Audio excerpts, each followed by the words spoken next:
it's 6:02. I'll call the meeting to order. December the 16th. The first item on the agenda is the approval of December 9th minutes. Has everybody had an opportunity to look at the minutes? Yep. If there's any comments, if none, do I hear a motion to approve? So moved. Second. Do I hear a second? Second. Second. All in favor, roll call? Mr. Yule, Yes. Miss Mazeka, Yes. Miss O'Neill, Yes. Miss Casey. Yes. You need to Well- abstain. You would need to abstain. Because you weren't at the last meeting. All right. Okay. So who wants to go first? Mike? Sure. Thank you. For those who don't know me, Mike Lupus, Director of Facilities. Right. I work for Jared. So we have some facilities items I just want to discuss with you in case you have any questions. The first one I have on my list comes under the Building Improvement Fund. I'm not sure if you're looking at the same, or I could start elsewhere. The smoke detectors in the hall need replacing. Our vendor has noticed they're pretty close to end of life. And because they are life safety, we don't want to put this off too many years. So it's a life safety issue. The other item at the town hall we have is an air handler replacement that's almost non-functional. It takes care of the front end of the town hall. And that's put in at $12,000 estimate from our vendor. And I'll back up for a minute. The smoke detector replacement was about $60,000. Yeah, I have a question on that, Mike. Is that, Yes. Are they going to be hardwired or are they Wi-Fi? I believe I'd have to check on the latest code. I don't know if the code has changed yet for It has. thing. It has. Smoke detectors and CO2 detectors can be Wi-Fi. Heat Right. sensors cannot. They have to be hardwired. Right. I know that because we're just redoing some issues in our home, and I was educated by our electrician as to what we need to do. Unbeknownst to me, everything was hardwired, but with a 10-year, as you said, life. Right. So I would not, because you don't hear the beeping when it's hardwired, I would not have known Right. they were out of life.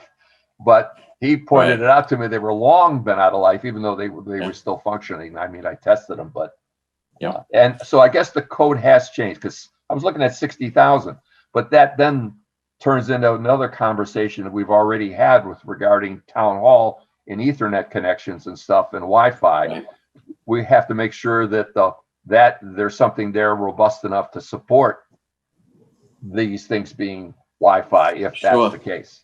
So I was just Definitely. wondering, it's a lot of money for smoke detectors, 60,000. Yeah. And again, that was a budget price that the vendor gave us. Yeah. So as we get down to the bidding process, if this gets approved, definitely we look for the least expensive way to do it and get the proper coverage. Okay. Yeah.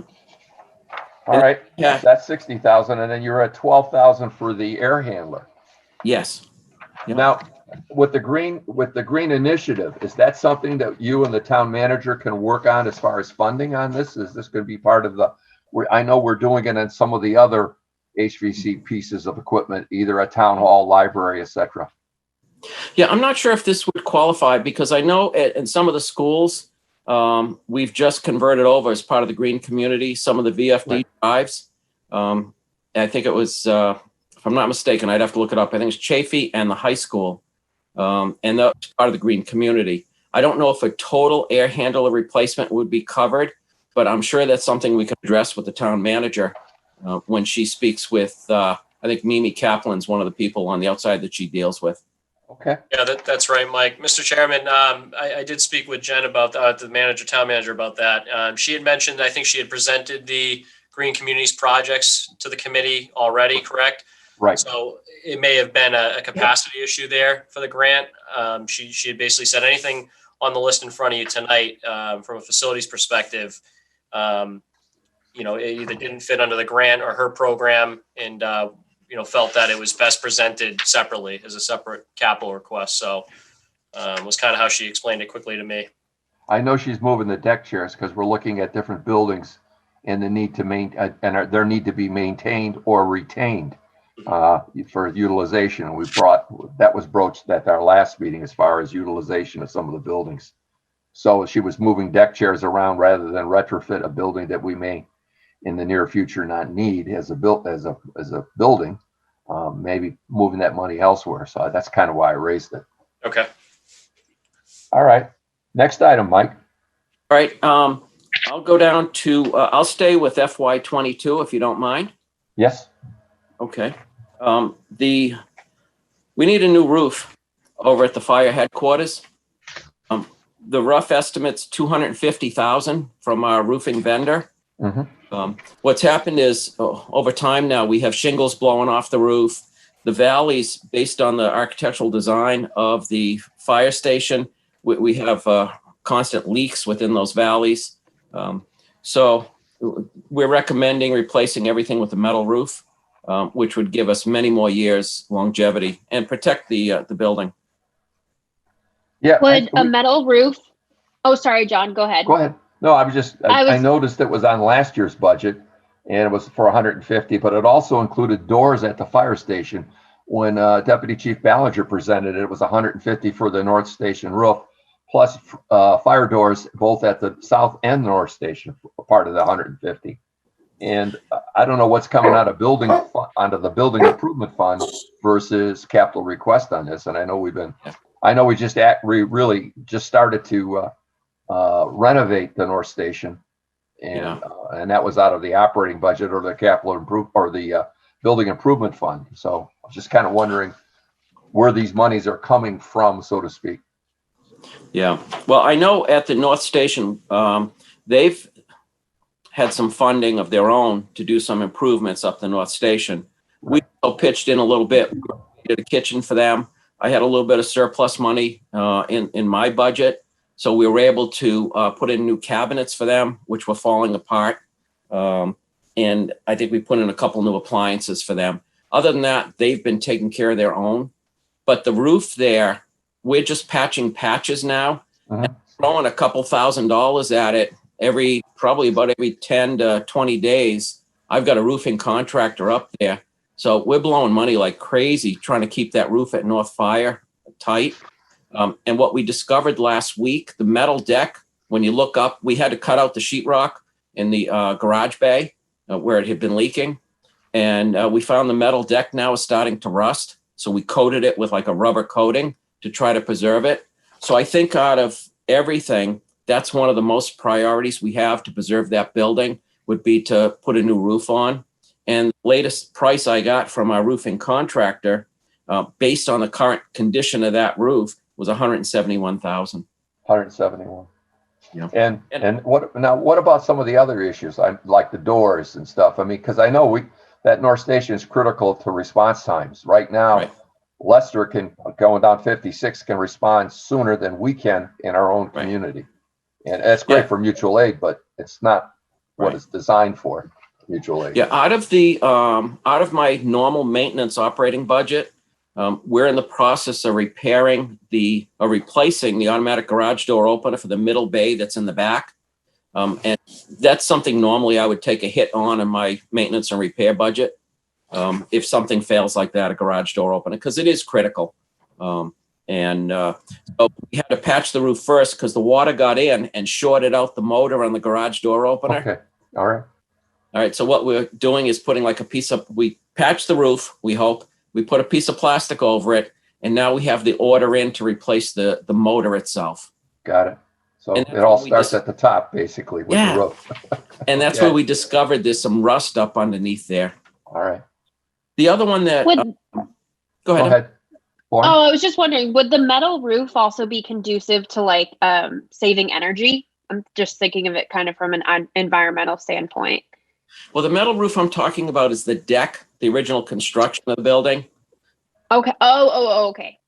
Yeah, we would just be we would be stripping off the old roof. I believe it's a ballasted roof, and putting on a membrane roof that would be, give us another 10, 20 years, depending on, the price range, what we spend.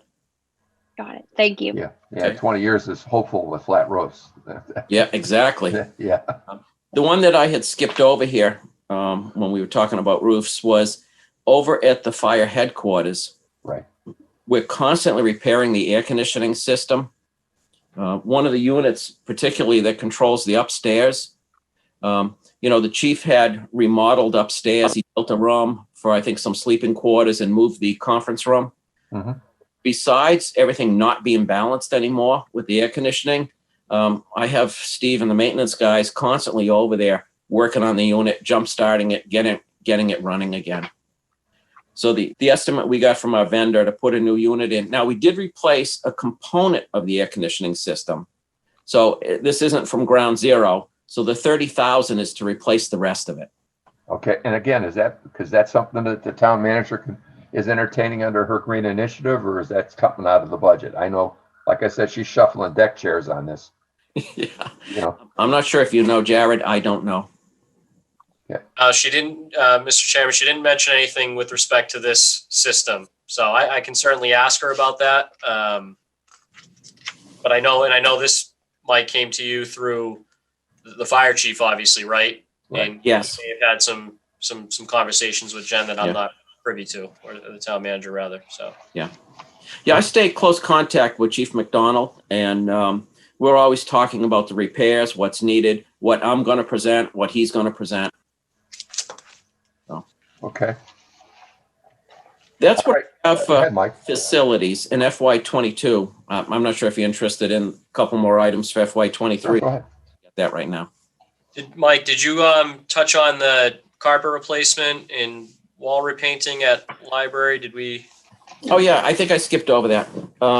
The director at the library, Brittany, has brought to our attention, and I think we brought this up last year too. It was on last year's request, yes. Yeah, there's walls that need repainting, carpet in some of the rooms need to be redone. And especially with the carpet, that's almost like it'd be fun to have as we start patching. And, I don't have a particular room from her yet, which one she wants to do next, but it would be enough to do, some more square footage. I know we did a room down in the basement, I believe last year, a large conference room with the carpet tiles. So we would continue to try to find the proper carpet. And then she's also, mentioned that some of the walls are looking kind of shabby. Now, knowing they haven't really had anyone in the building for months, I'm pretty much not sure what we want to do with this, but it was definitely a request from from Brittany, from the director. Okay. And then I think there's in 23, we're looking at HVAC controls over there for the library in 2023. Yeah, the HVAC controls at the library are very basic, what we have now. And if we install a new system, a new control system, we can dial in the temperature better, possibly have some more energy savings. It's old technology, and that's the same with the chiller. We have to keep jump starting the chiller, going over there, hit the restart button. We've had a lot of trouble last summer with getting the chiller to stay running, for cooling of the building. Would there be any savings? About 100. Is there any way like where you have the controls and the chiller, is there any way to like combine the two and maybe realize some savings there? Well, they're two complete. Or are they completely independent? Yeah, well, you would want to do them both at the same time. Okay, yeah. There's a control company and then there's like a chiller company. Oh, okay. The control Okay. company wouldn't supply the type of controls we would, Mhm. the control company wouldn't be able to supply the chiller, and the chiller company wouldn't really Yep. be the right company to go to for all the controls, because those are all electronic. We want to be able to log in remotely, adjust temperatures remotely. Just as we've done in some of the schools, we've upgraded some of the controls in the schools so that, our maintenance guys can do some continued controlling there. Okay.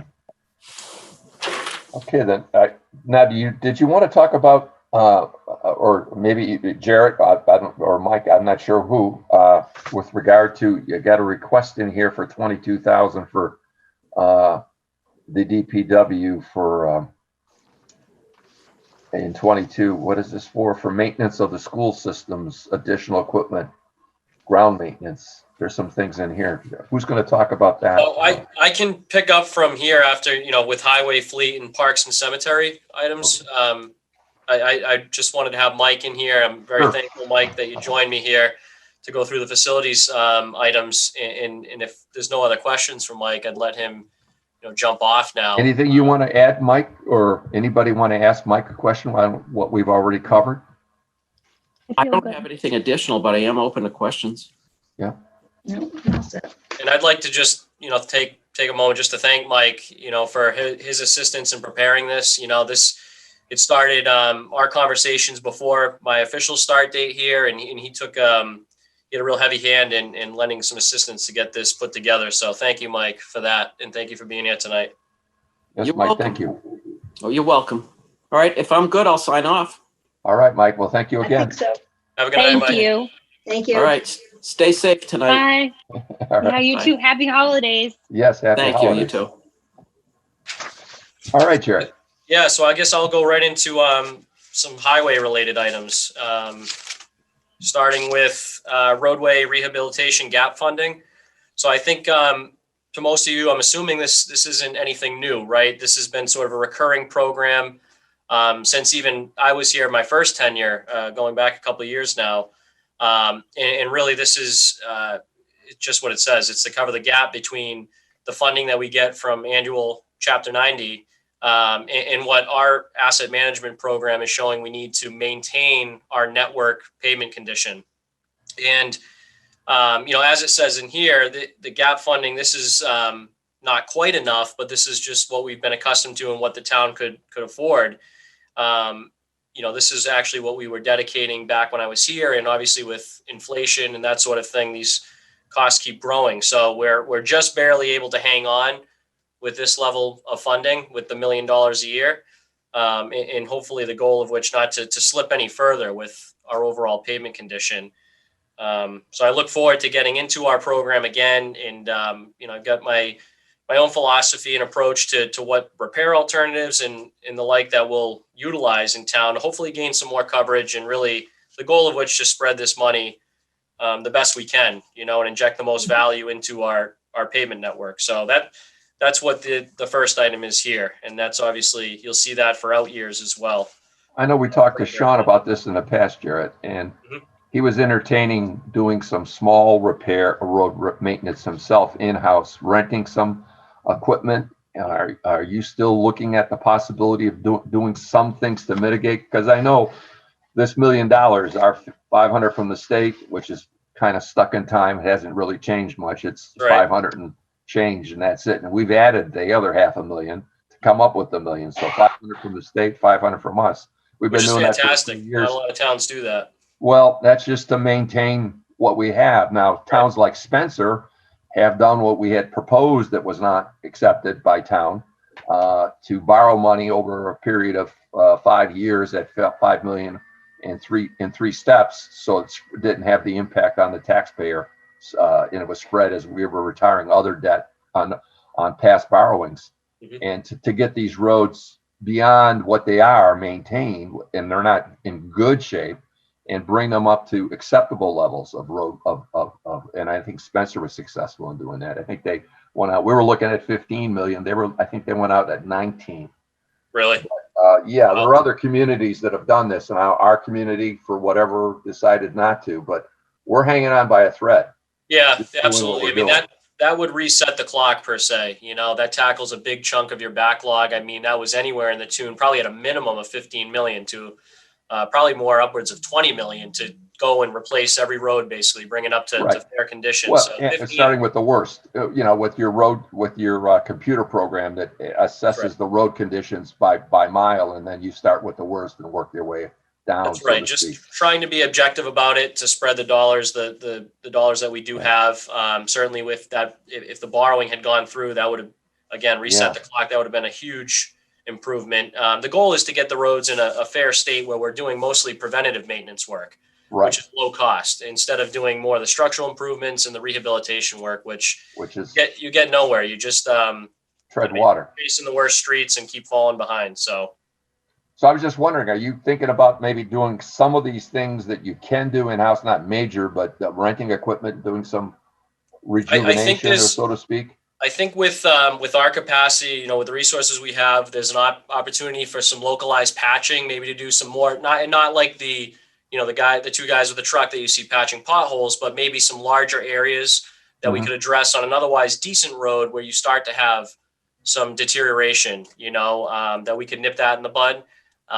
In terms of, and I thought I heard some rumblings that we were looking into buying a paver and some of the associated, the pertinent equipment to do some of that work. And I don't know if we're quite there yet to start paving streets, if that's something that I'd look at in the real near term, but I don't rule it out.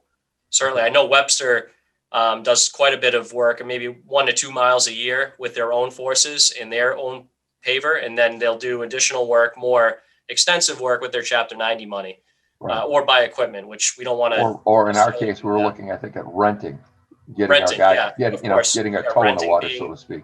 Far more budget friendly. So I don't rule that out. That's certainly something that I'll look into. Okay.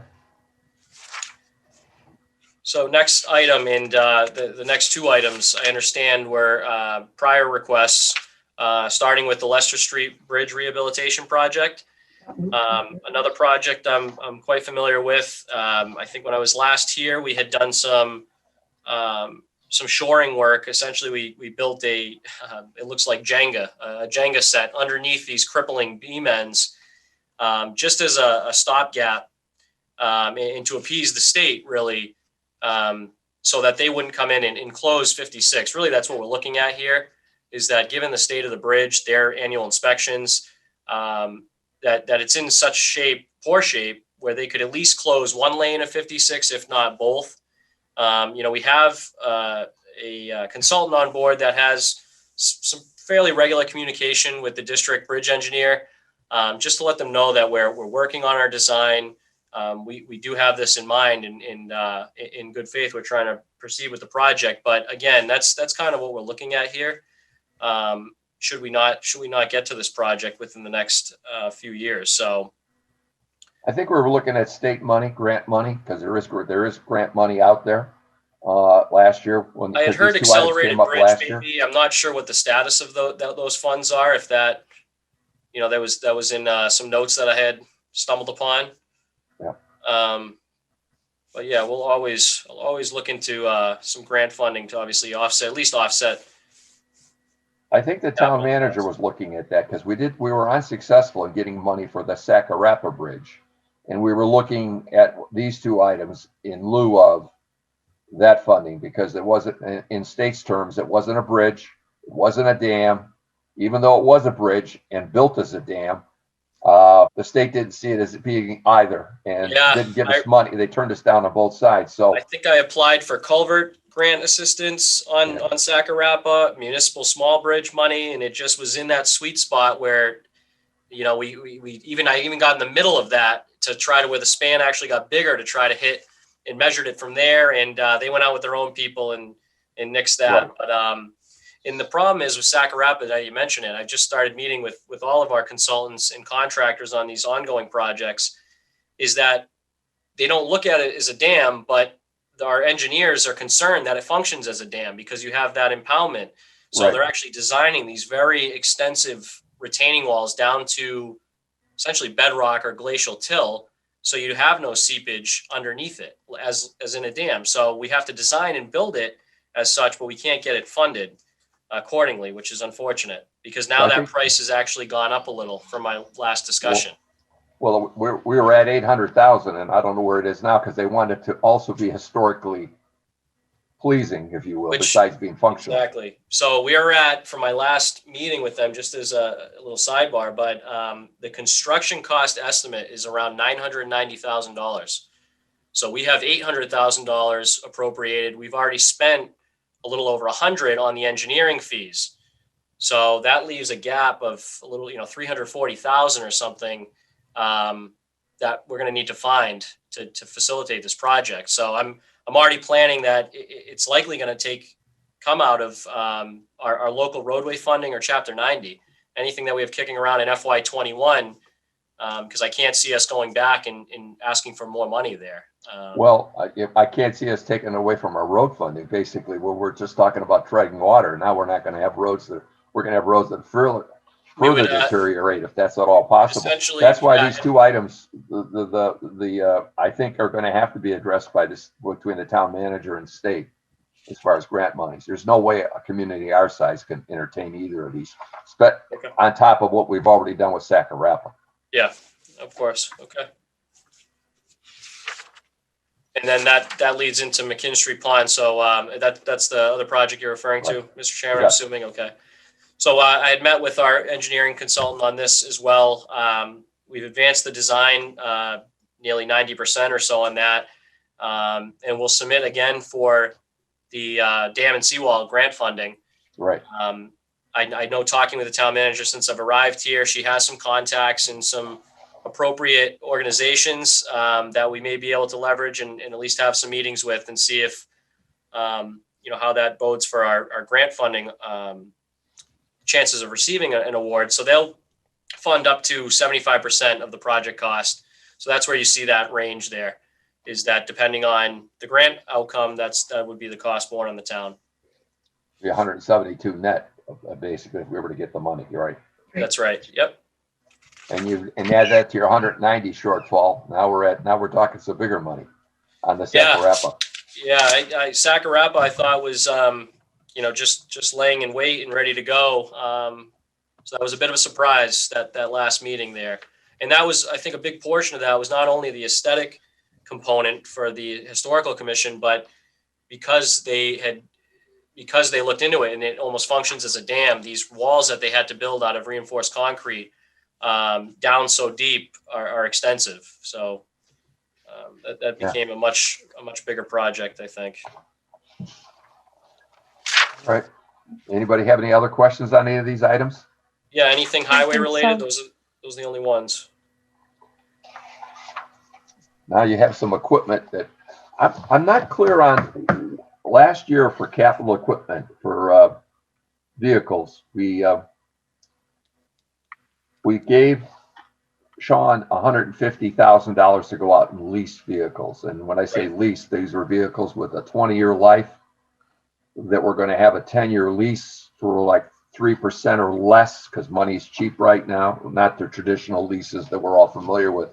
Yep. With automobiles. These are very low interest bearing leases, lease to buy or lease to own. So at the end of the 10 years, we own the vehicle, which has a 20-year life. And these were, I think, we're looking at a 10-wheel combination dumpster spreader and a 6-wheel combination dumpster spreader and Yes. an aerial forestry truck. And there was some other equipment. And I'm wondering what did finally transpire. And then I think we also gave him with some unused funds for $47,000, a gang more, so we could do the high school and rural field more effectively and efficiently. So I don't know what was left or what the needs are. I'm looking at some of these sheets here on equipment, and I'm wondering what's remaining to be addressed. I know we had a van, a facility van that we also purchased or gave money for $40,000. But I'm looking at some of these sheets and I think, are they duplicates or am I misreading some of them? Maybe you can go over them for us. No, that we made sure we spent some time that there was no duplicates here. So just as a little update, I'm still working on the lease purchase agreements for the vehicles that you had mentioned. So it was a combination dump, a 10-wheel dump, another 6-wheel dump, aerial forestry truck. And then the way it was that I had, found out through notes was that basically there was a 1-ton pickup truck with a dump body and then a commercial van intended for the facilities that, depending on how much money was left over of the $150,000 after the lease payments, that those two vehicles would be a direct purchase option potentially. I know we approved $40,000 outright. The 150 was for the dump trucks or the aerial truck. The Yes. Facilities van was approved for $40,000. So that should have been purchased with the 40 at the meeting. We approved that in the capital request last year. FY 21. Yes, that was approved. Let me, I'll look at that then. If that's the case, then obviously that we disregard that item. Again, it was my understanding that that was going to be, was that approved though as part of the lease purchase? The money was appropriated for the purchase of that facilities vehicle. As It part was of the 100, it was a part of the capital request approval. for the 150,000, right? No, the 150 was separate from Okay. the facilities van was a separate item approved for 40,000. Okay. The other 150 was to go to a combination. We were talking about rebuilding 33 in-house. We were talking about replacing number 31 and 60 at 50, the beds on them, the spreader beds on them at 50,000 each. And we were talking about buying a 10-year, a 10-wheel spreader dumpster and a 6-wheel. And the aerial truck. So there was a combination of stuff, but specifically the facilities van for 40,000 was approved separately. Okay. From all 150, that's when Sean was leaving, I was trying to nail him down as to what he didn't know at the time. So we still did, there had not been any, I'm still meeting with Ballard Mac. I'm meeting with CMG on a couple of these vehicles. There had not been 34, any. right. Number 34 was going to be replaced by a new 10-wheeler. Yes, I have it here now, Mr. Chairman. So number 34 was going to be replaced with a 10-wheel dump. Number 37 would be replaced with the combination dump truck spreader, 6-wheel. And then the aerial forestry truck would replace 49. Right. And then I have another 1-ton pickup here with dump body, drop down sides that would replace number 58. So the way that this was laid out was we have some total purchase prices here. These prices need to be updated. So that's what I'm working on now, is getting revised pricing from these vendors. And then finding out what our financing avenues are to actually figure out what these lease payments are, because that last 1-ton, the number 58 replacement, was going to be a direct purchase. It was around 70,000 for that vehicle. And that was assuming that we had enough left over to do so after the first year of lease payments out of that 150,000. So that's where I'm at with that. Again, the actual financing had not been lined up. So in the past 2 weeks here, 2.5 weeks, that's what I've been trying to do is gain some more insight to that. And so going through those trucks and which ones they're slated to replace, what you see on the capital plan here, there should not be any overlap. So these are additional requests beyond. Right. Well, or requests that weren't okay. Or yeah, exactly. Or resubmissions or not, that couldn't be captured under this money. Well, that's what I was kind of looking for, and maybe it's a little premature because you're still working on it at this point. I noticed that there was a 22,000 request for another more, and in our fall town meeting we had repositioned money that had not been spent to come up with 47,000 for a gang more. I think 47,921.30 was the amount that at town meeting we went ahead and got money so he could have a gang more to be more effective and efficient in these large fields like the high school rural field and getting them done. So we're not spending days cutting grass, we're spending a day cutting grass. Okay. And so now I see this 22,000. I'm saying, okay, well, is it another more we need, or is the one we appropriated money for, the 47, all we need? So these are the couple of questions I had in looking at some of this stuff. So not tonight, but maybe later, once you get some numbers together, we can revisit some of this stuff to find out. Yeah, that was just based off my conversation with our cemetery and ground superintendent. That it appeared to me that this was above and beyond that. So I can get some clarification on that, though, Mr. Chairman, and I can get some answers to you. Okay. And I'm assuming the aerial truck that's still with windstorms and the tree damage we've already experienced in the community. That's something that has yet to be replaced. Because that was, I think, a $200 and something thousand item. I think 200. Yeah, the 10-wheel is actually the bigger ticket item out of those. Right. Actually, it's around 270,000 or so with about 300,000 built in. The aerial forestry truck, though, is about 180,000. So And I've, since I've been here, I've met with the tree warden, I've met with our fleet superintendent. So that 1-ton pickup that I had mentioned with the drop down sides, we collectively, when we talked about it, we weren't quite sure. I mean, that might have been slated for more cemetery work. But when we kind of rethought our operation, where we want to go forward with tree work, and if we want to take on more tree work internally rather than contract it out, it seemed to make sense that instead of having a combined chipper body and boom truck for the aerial forestry truck, that maybe you had 2 separate trucks. So that smaller 1-ton would have a chipper body, and then you'd have a larger truck, aerial forestry truck, with more increased reach with the boom.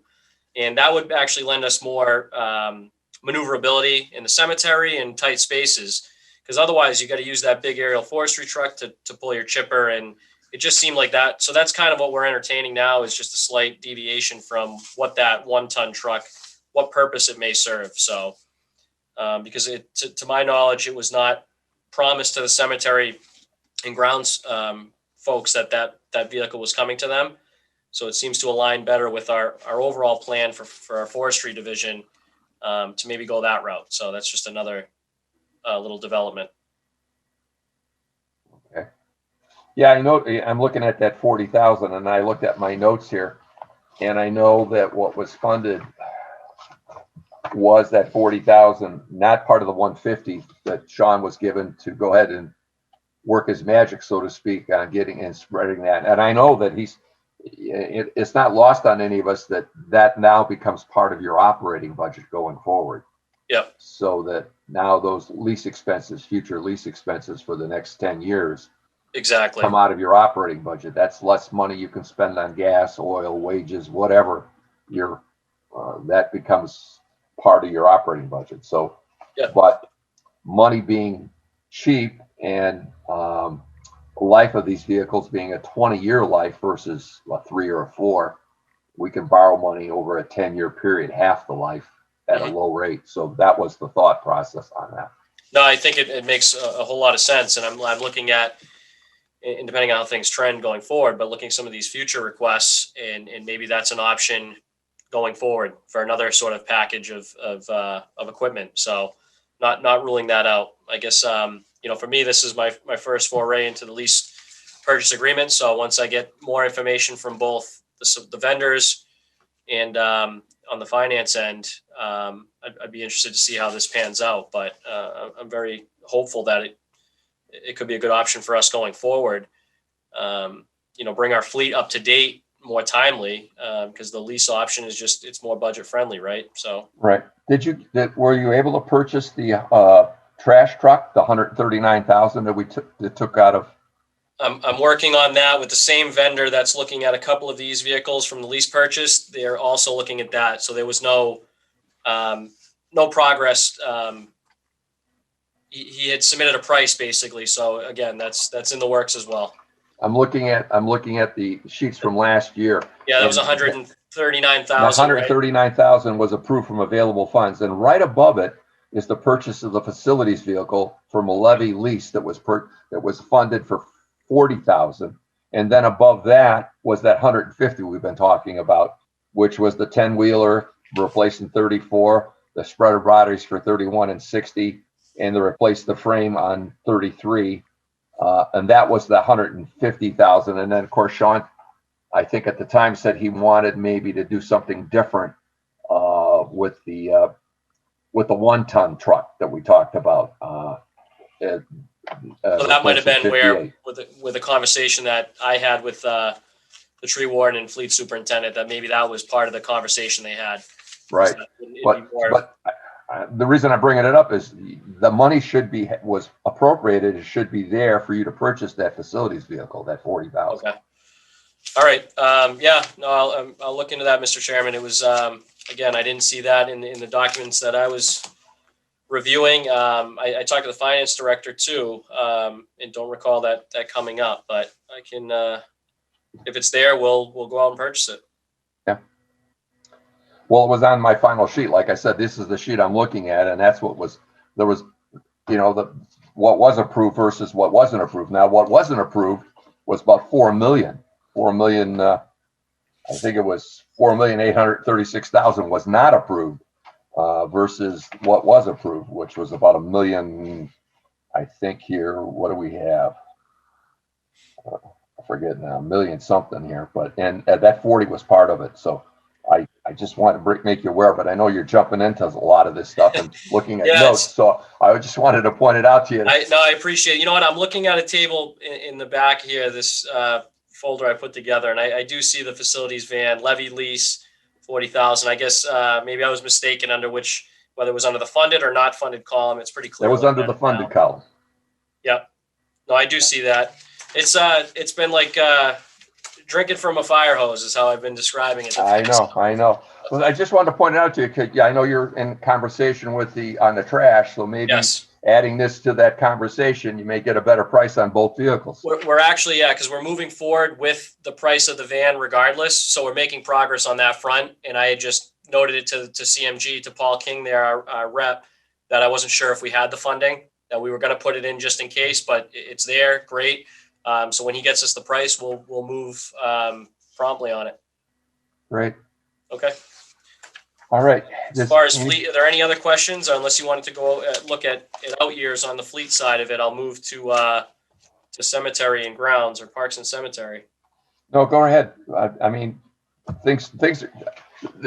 It's great you put a 5-year plan together, and a lot of the items we're seeing this year, we are in 2023 and 4 and 5, we've already seen and looked at, and that. Yeah. And but we know everybody's moving deck chairs, so you know the best laid plans of mice and men. So rather than spend time on it, let's look at what we have to do or go forward with in 22. Let's focus on that. Okay. So I'll move on then to parks and cemetery. Sorry. Well, let's look at then the body replacements then, right on 31 and 60 in 33. Do you want to talk about those then? You were going to do on house over the winter. That was an onus type project that you were trying to take on in house, and rebuild number 33. I don't know how you're going to do that. Not to my knowledge, but I can get more on that. Yeah, I think that was going to be an in-house project where your crew were going to strip that vehicle down and basically rebuild it from the frame up. It had a good frame and a good engine, and I think the whole thing, other than that, it was worth rebuilding because of the cost of that vehicle. With everything else being sound, that was Sean's opinion. That was something that could be done between snowstorms. Yeah, the fleet, unfortunately, I wish I had a little more time to dive into that before this meeting, to sort through it. So I apologize for that. Believe me, I'm only bringing these things up to point them out to you because I know you're looking at Post-its trying to figure out where things are. That's basically it. Yep, that's the gist of it. So yeah, the 33 is the frame, rails, and the dump body. So I mean, we may be able to just looking at this quickly. You know, maybe we can refurbish the frame rails. I know there was some cracks, I think, right in them. So if we can do some welding and some cleaning of that, I don't know what state of corrosion that those have experienced, but with the dump spreader body, certainly we have to go out and purchase that and have that installed. So I'm not sure that we'd be able to tackle that whole project. So that I think there's still a level of funding that would be required just to bring that truck up to. I think there's funding. There's going to be funding needed, but they were going to do it in house in your spare time. I say that jokingly. Okay. But okay, but go ahead with the rest of your items here. I don't want to hold you up. The other, well, beyond that, so that's everything on the fleet side then. So I'm going to move into the parks and cemetery projects then, and a lot of which had some of these had been brought forward from our previous submissions, basically. So starting with Rulefield Paving. So as many of you probably know, have been up there. It's a large expanse of gravel. That parking lot up there. There's no ADA accessible parking to suit the park itself, the concession stand. So really, this is taking the opportunity to get a proper parking lot installed there, essentially to pave that area, and then repurpose the basketball courts, or one of the basketball courts, and repave those as well to bring that park up, up to standard here. And that's an estimated cost of $340,000 to do so. And again, once that project, that'd be something that we could likely design in-house. I don't see why not. Put out to bid and hope for some competitive pricing there. Any questions on Rule Field paving? Will that include, I apologize if this is already paved and I'm just not thinking about it. Will that include that little like inlet that comes out from Rural Field onto Main Street, like near Happy Garden? So I don't know if that's like a private road or. No. So that's paved already to a point, right? So you get to the top of the hill, and then from my knowledge and what my plan would be certainly is to connect that, so that would all be, and whether that whole expanse when you pull up and turn right to sort of navigate around and towards the basketball courts, whether that whole width of what you see there is going to be paved now. I mean, we'd have to take a look at how many spots would be absolutely necessary up there, look at our zoning bylaw and what we project, the number of vehicles that would be actually using it are, and then size it accordingly. I don't want to go, in my mind, I'd like to preserve as much green space too as we can, or add some green space there if necessary. I don't want to just pave the whole gravel area, because then you've got to manage the stormwater, on that impervious surface. So that'll be a consideration of our design. But no, certainly that we would connect from that paved road or entryway, basically end to end, right? Because it's paved off of Locust Street as well. So we'd pick up from there. Yeah. Great. Thank you. Mm-hmm. Any other questions? Okay. Next item, Jared. So next item is actually another parking lot paving project, a little more extensive. Well, there'll be some drainage improvements, I'm sure, that'll be necessary for Rural Field, but this was already presented last year and funded, right? Phase 1 of the Carbuncle parking lot reconstruction. So this would be the second phase of which to finish that project out. I've had some preliminary talks with our consultant that's working on this project, designing this for us. The project's designed. We have cost estimates for both phase and 1. This project's not gone out to bid, phase 1 to date. So you've likely, if you've been up there, you haven't seen progress on this project quite yet. But now, I mean, coming in here and trying to cover the gap, I guess, to finish this project out. I discussed this a little bit with our project manager, who's talked to some contractors, and I think there's an opportunity to, between this year's funding, if we should get it, in the previous year's funding, and some internal work, if we can come in with DPW forces and strip whatever remaining bit of asphalt is, rough grade that out ourselves, that we may be able to get this project done for less than what our consultant is anticipating right now. Their estimate's upwards of $300,000, and that's to have a contractor come in, and do everything soup to nuts. This would bring us to $200,000, and maybe it's for some rented equipment or perhaps just some of our own equipment to lay out the groundwork for the actual paving work and drainage work. So, or even potentially, I've thoughts of doing some of the drainage work ourselves. I think that's something that certainly we may be able to tackle in advance too. So to sort of value engineer that total cost down. Okay, any questions on that item? All right, none? On to the next item. Next item I have is the high school softball backstop. So this is been a recurring issue, errant balls striking police cruisers and causing damage to them that if it's not us fixing it, obviously it has to go out to be repaired. So I think we've incurred quite a bit of costs because of that. So the cost estimate we have here is $125,000 to replace the entire existing softball field backstop with a vinyl coated black fence, essentially. Questions on that item? That's been out, I think that's been on the list for 2 years now. Yeah, I think so. John? Yeah. I have a question. So you're replacing, this is the back, what you're talking about replacing is only the part that is behind the softball, where the catcher is, right? That area. That's the backstop, right? I would anticipate that. I don't know that there's not fencing right along the whole foul lines basically of that field. If my memory serves me right, I would imagine that it also encompasses the dugout areas as well, because that seems like a hefty sum for just that backstop. So it might be a length of fencing, extending down the side of the field a little bit as well. Well, instead of I'd have to look at it again, but instead of replacing like the backstop and that kind of thing, what about if there were just a taller fence behind the police station going right across?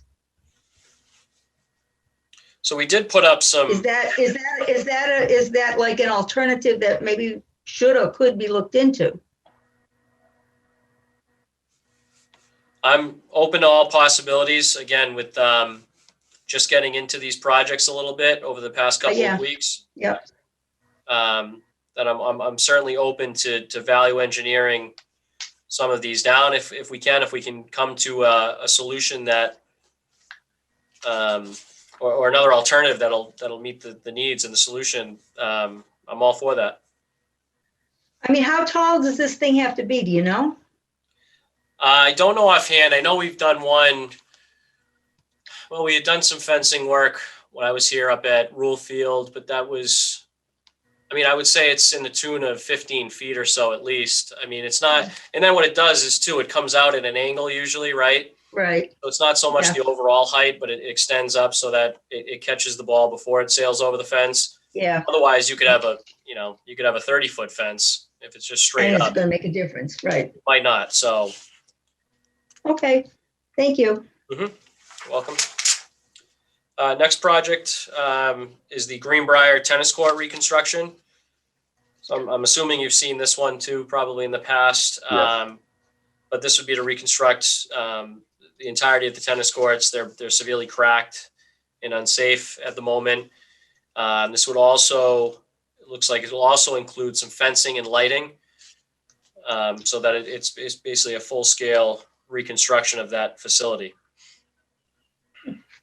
And that's estimate budget cost of $150,000 in here for FY22.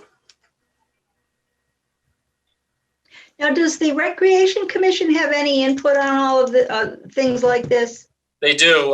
So I stumbled across some notes, and I saw many of these projects on there. So it looks like we typically will meet with the Recreation Commission in advance, certainly well in advance of budget season and the time that capital requests go in, and and they've got a long list of projects, and we just try to look at and prioritize,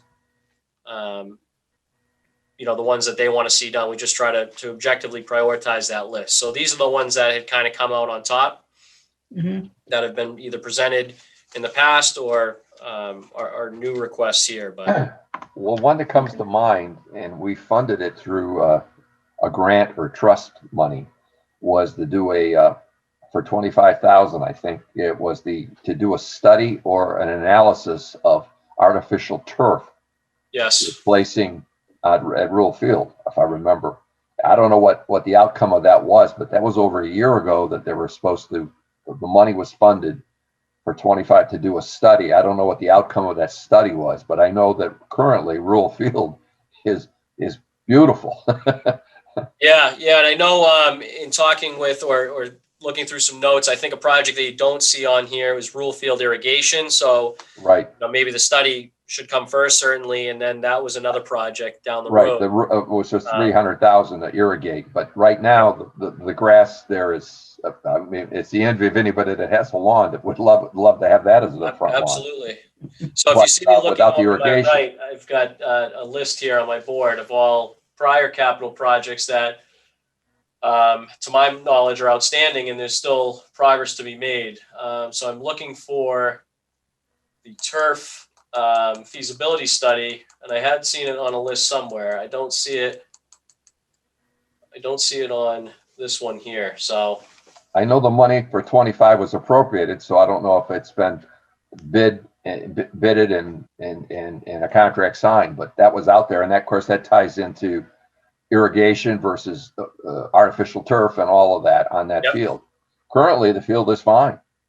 Luck would have it, but not that to say, but it does get a lot of use. So that was on their wish list, the recreation committee. yeah, okay. And then staying on the topic of Rural Field, replacement lighting at Rural Field. So that the lighting there dates back to the 70s. So this would be to replace all the existing poles and lighting fixtures with high efficiency LED. To And again, that goes back to the town manager's green initiative. I think somewhere in her, she has like a 10-year plan, because I think there's, I was looking at it today, it's over $2 million over a period of 10 years that she can, with this grant money that we can then draw on. We have to put some of our money into these projects, but Yeah. they're 80, 90 in some instances paid for. And then sometimes the utilities jump in on top of it and give incentives on top of the grant money. So it's a two. So I think once she gets a look, and she, again, we had talked about these projects, went through them rather quickly, and it mentioned any overlap with her green initiatives program. And these projects hadn't come up. So perhaps when she takes a look at this after you've reviewed it, that these projects will make their way into that. Or again, if like not you said, this year, funds will in get the next shifted year or around. the year after. I mean, because she's trying to do this, like I said, she's trying to be flexible and moving monies around. And again, with facilities that we may not retain, say in the next 3 to 5 years, why then take the green money and put it in a facility that's not going to be on our books, say 3 years, 4 years down the road. So she's trying to be proactive in where she spends the money, the grant Okay. money. And All right. So that's 300,000 on that. yes, that's right. And then the final item I have here, and again, I know there was a little bit of confusion, having mentioned that there was funding appropriated for some mowers for the cemetery and grounds division, but this would be a request for 2 0-turn mowers. And again, this is in consultation with the cemetery and grounds superintendent. That he said this was, to my knowledge, above and beyond what the prior appropriation was for. So a different type of mower. Yep. To further, facilitate the better efficiency, really, with all the acres of grounds that we're managing now under DPW to be able to keep up with, basically. So yeah, the more that we were talking, the $47,000 more that Sean got the money for was basically a gang mower that it would do not the perimeters, but the whole fields themselves in essence, and get it done in a matter of a few hours versus a day or so. Okay. So again, it had labor efficiency, and now that we're doing these large fields, it made sense. So this may be in addition to that item, that piece of equipment. That's my understanding. Yes, just in talking with Matt Benoit, that these are really replacements too for mowers now that are just seeing increased wear and tear because of what they've been tasked to do over the past several years. So these would replace those, and then we could keep 1 or 2 or the existing mowers that we have. In the event that there was a breakdown, we don't lose any. We can maintain level of service essentially. So that's what this request aims to do. Okay. Some outdated mowers, and that's at $22,000. That's our current contract pricing.